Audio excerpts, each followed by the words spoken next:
you noticed these days we're being told that being indoors, sitting in front of a screen or having a screen in our hands is better for us? I know, it's mad. I've come out today, I've got a bit of spare time, so I've done a lot of the stuff I needed to do. And I thought to myself, well, let's go, and I could have just sat in front of the television, or if I was this way inclined, I could have got the old pocket computer out and flicked through some TikTok. Rotted my brain a bit, more than it already is. But I said to myself, let's go and enjoy the park. And I rode here on a bicycle, and I've run a hobby along, and I've spent a good probably 2 hours in the park. But a lot of companies and big influencers want us to stay at home and use electric, pay for internet, and sit in front of a screen.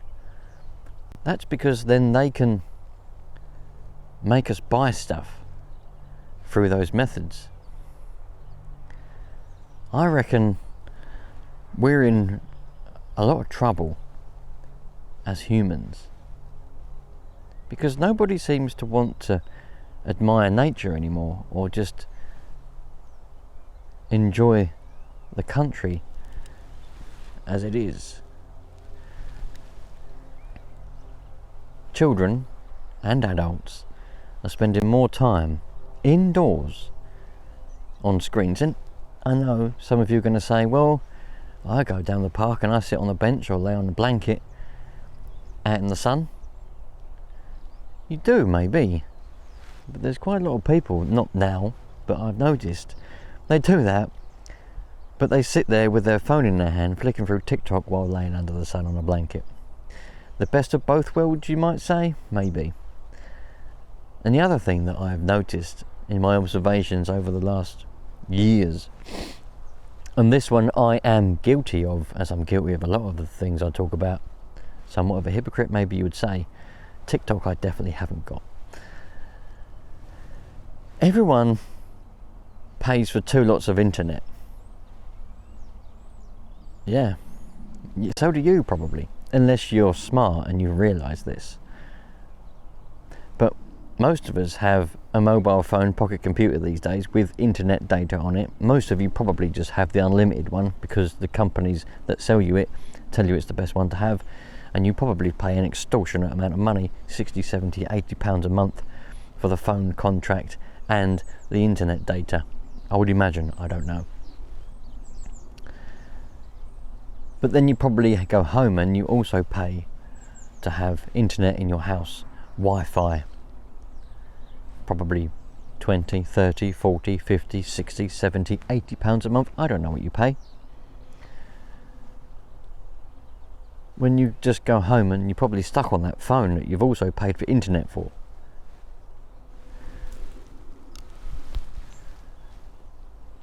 I realised this a few years ago, and we still pay for Wi-Fi and we still have mobile data on our phones. I do plan to rectify this at some point in the near future, but this is how they get us. They say, the phone companies say, you know, you can have this on your phone, you can go anywhere you want. But mobile phones are also routers. You can tether your TV, you can tether your Nintendo Switch, your Xbox, your PS5, anything to your phone, and use your phone's unlimited data in your home. Your phone just becomes a router. And that way you don't need to pay for more internet in your house. That could save you a lot of money. But they don't want you to do that. That's why they say that all these, because obviously if you've got Wi-Fi cameras and things like that, they won't work when you're out, will they? Because your router for your Wi-Fi is with you on your phone. Does that make any sense? So there is pros and cons to this. But in my daily observations, just in living life as a human being, I notice these things and I think to myself, we're being absolutely ripped off in a lot of places. I tried it. I turned off the home router so that the phone didn't automatically connect to it, because with these modern phones, my one at least, if you turn off Wi-Fi, it'll turn itself back on again without you even realising it. And so I turned the router off, the home Wi-Fi router, and I just tethered the TV, I tethered the Xbox and my children's Nintendo Switch to my phone, and they played all kinds of games. It was more than fast enough, and it didn't even use a lot of data. I haven't got unlimited.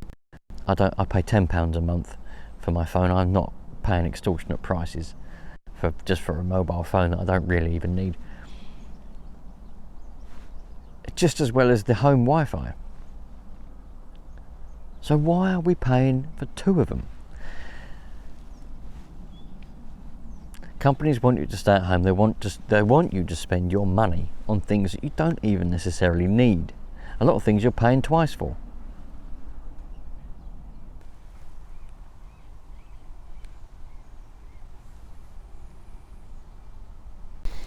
I think the world or the country or whatever has always been quite a dangerous place to be, and I don't mean dangerous as in the way you might think I mean. I just mean there's always been, for thousands of years, people that sell stuff. They obviously want your custom, so they come up with ingenious ways to make you want to buy stuff. Or maybe not want to buy stuff, they just make you buy stuff. Then you wonder later on, why on earth did I buy that? They had you, didn't they? They convinced you, maybe without you even realising it. But with the invention of technology and the invention of the internet especially, there's more ways for people to grab you and invent problems that never really existed or never really an actual problem, so that they can solve the problem that they've invented and then sell you the solution.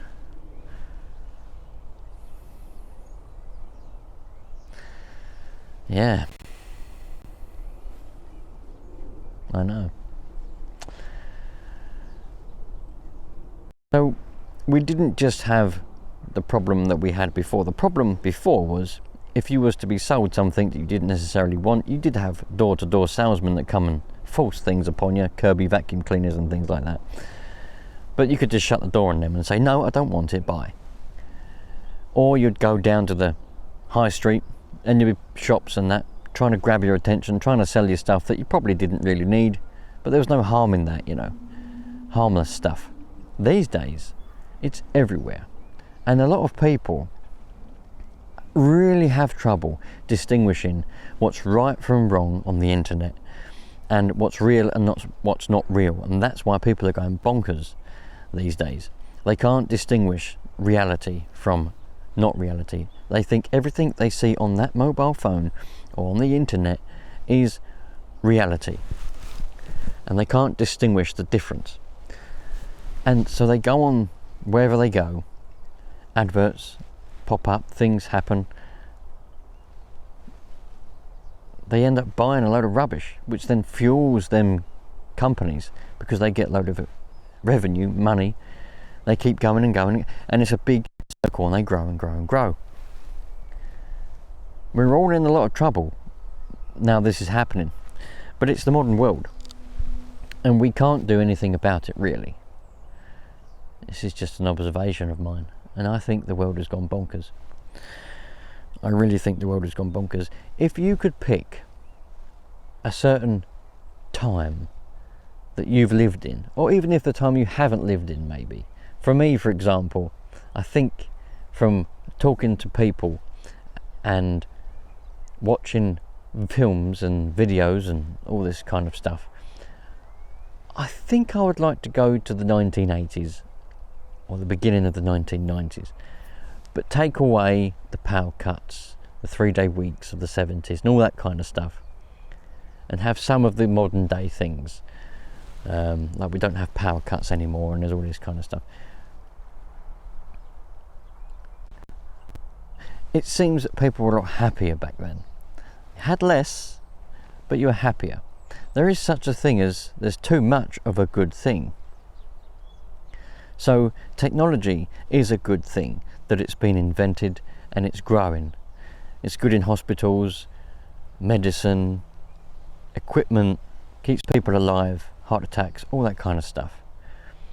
It's good because now you can do, businessmen and women can do their work at their fingertips rather than having to have a massive desktop and go to an office. They can work from home or from a phone even.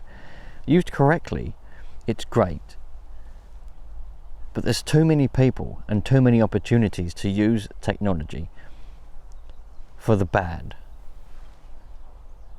And people are too stupid these days to realise the bad.